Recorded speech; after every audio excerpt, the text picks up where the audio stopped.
Guys, Ted here from TOUGHTRACKS. I want to do a series of videos and take you back to where my career started in building. I'm in Lindfield. This is the first job that I built straight out of uni.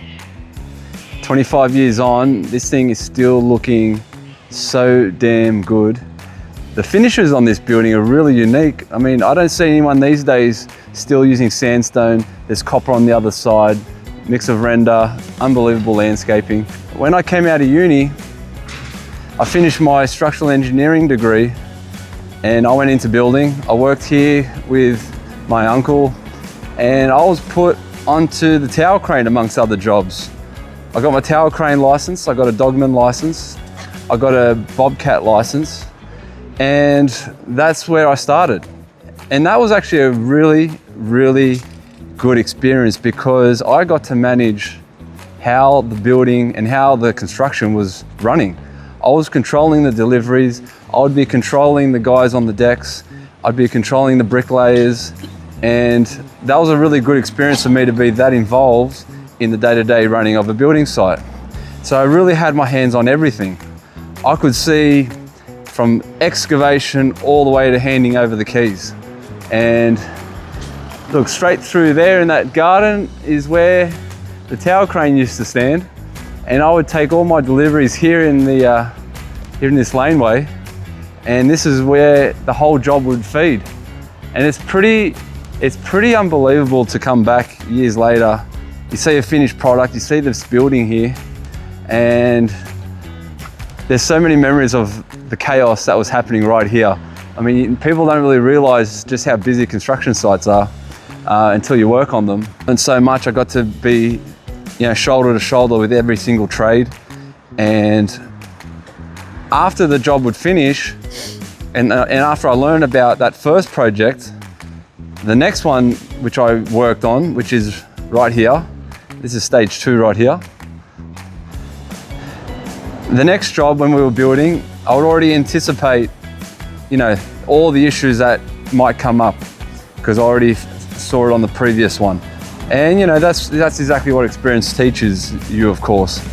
I just remember, the speed of the job as well. The speed was one thing. It was just non-stop all day.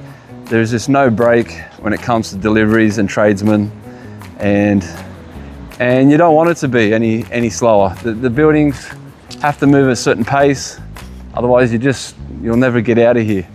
So this is one elevation I mentioned before about a sandstone finish. There's some of that copper, and it's still looking really good. I'm impressed just how clean this building is. It looks like it was done just a couple of years ago. This is 20 years old, this building. Now, when it comes to TOUGHTRACKS, TOUGHTRACKS wasn't even a thought in my mind at this stage. I was just being taught what I was being shown and what the industry still does. Plywood's on the ground, timber, let's build a ramp over this thing. That was normal. I would see these beautiful sliding doors get installed amongst other things and just think, why are we doing more to protect these things? I mean, we're doing something which is good. We're trying to funnel people this way, which is good, but there must be a better way, there must be. Anyway, this idea sat with me. I had no idea, but it sat with me.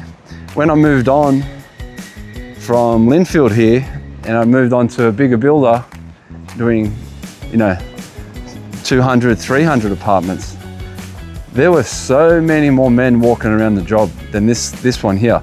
This one here is 40 units in total. But the bigger jobs, when you've got 300 apartments and you've got 500 workers on site, there are people everywhere.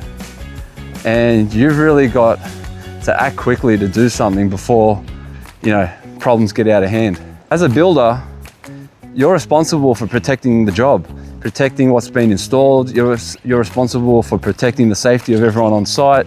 And you want to give them a nice, easy site to walk around and to work. If you can make their life easier, they're going to work more effectively, more efficiently, and not waste any time. So it's in builders' interest to sort of take the extra step and look after people.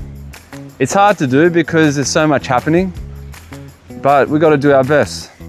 When I went to these bigger jobs, laying down timber and plywood ramps just wouldn't work for me. Like, you just couldn't build enough of them.